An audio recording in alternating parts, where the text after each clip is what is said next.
you would bow your heads and join me in prayer. Loving God, we thank you for this place that you allow us to come worship you. And we thank you for the community of people here that you have given us to worship together. And so now I pray that the words of my mouth and the meditations of all of our hearts would be pleasing and acceptable to you this day. Amen. Amen. You know when someone tells you a story, but you sense that that person hasn't given you all of the details? I think that teenagers have this skill down to an art, perhaps. If you are a teenager, you're probably shaking your head. And if you're a parent of a teenager, you probably would agree with me as well. Teenagers tell their parents just enough of the important details for them to say yes when they ask if they can go hang out with their friends or when they ask for something that they really want. They don't tell their parents any information that might make them raise an eyebrow. And they say, of course I'll be home by curfew, or I'll clean my room before I go, I promise. But they leave out other details that might change their parents' decision from a yes, of course, to no way. Sometimes we don't always have the full story, especially when we aren't there to witness the event or hear the news ourselves. And that's how the story of Jesus cleansing the temple is presented to us. John left out some details about Passover and temple rituals. He gives us a brief summary of the events of Jesus turning over tables and driving out the livestock, but we don't know the backstory or the traditions related to the temple, just from hearing John's story read to us today.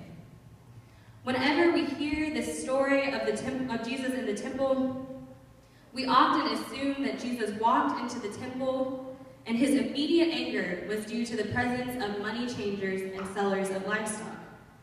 But it's important for us to understand that this is not an abnormal scene in the temple. John doesn't give us all of the details because those who were around when John was around, his peers, would have already known that these temple traditions existed. But we should remember that the Jewish people are a law-following people. With Moses as their leader, they received the 10 Commandments from God. And as Lil read this morning, she reminded us of the 10 Commandments. And so one of the things that we're going to add today to the altar is the 10 Commandments, because this is an important part of a history of the Jewish people who are worshiping God in the temple. And so we'll add this to the altar next to the star.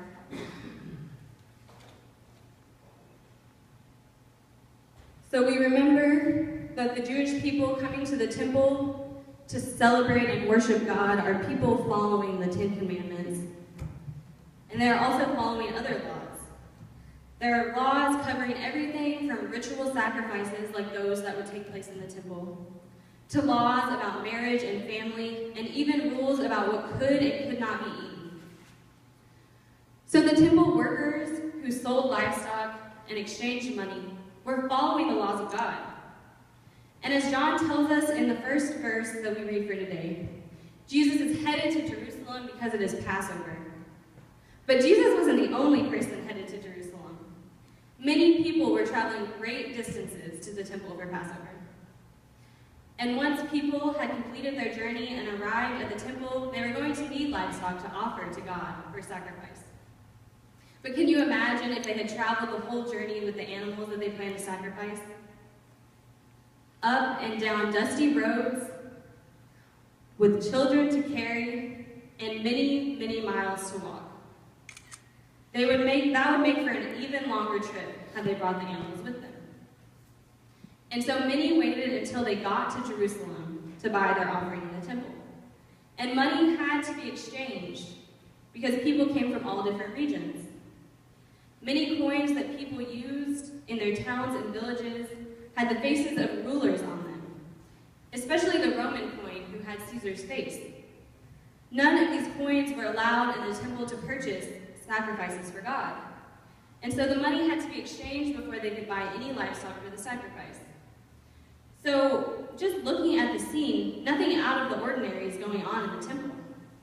These law-abiding followers of God are seeking animal sacrifices to ask for forgiveness and to worship and honor God. And in order for the temple to fully function, money needs to be exchanged, and livestock needs to be sold. So what angered Jesus enough for him to flip tables over and drive out livestock from the temple?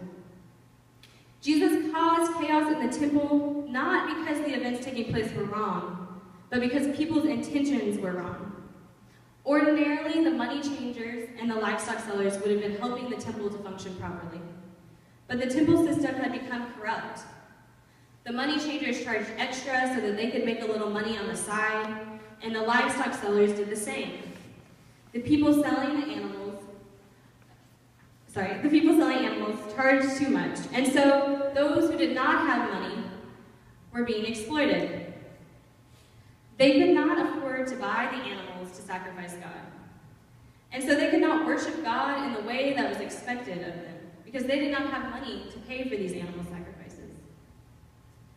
The rituals that had once been in place to worship God were no longer being done correctly. Jesus is angry not because the temple is full of animals and money, even though this does seem strange to us. Jesus' anger comes from a place deep within his heart. Jesus' anger streams forth because of the injustice being done in the house of the Lord. The temple should be a place for all people to worship God, not a place for people to be hindered because of their class status or their lack of money. In some ways, we treat the church in the same way as these money changers and livestock sellers. We turn ritual tradition into something that it is not. We forget that we are here to worship and honor God, and we get stuck in a routine that is not worshipful or glorifying to God. What would Jesus do if he walked into our church today? Would we notice that Jesus was here? Maybe not. Would he turn over tables? Probably not.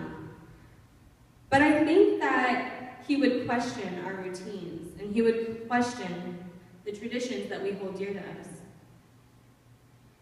For these traditions and rituals started off as praiseworthy endeavors, but we have begun to just go through the motions. Do you feel Jesus' presence when you see the children stand up here singing, "Your love is deep"? Do you feel Jesus' presence when we hold hands at the end of the service and sing, "Draw the Circle Wide"? Do you feel Jesus is present at coffee hour when you talk to fellow worshipers? Do you feel Jesus' presence when we recite the Lord's Prayer in languages that we are most comfortable with? When I first came to visit here, and I came many times before I decided on this as my contextual ed site, I always felt so much joy seeing the children up here worshiping, and that's one time that I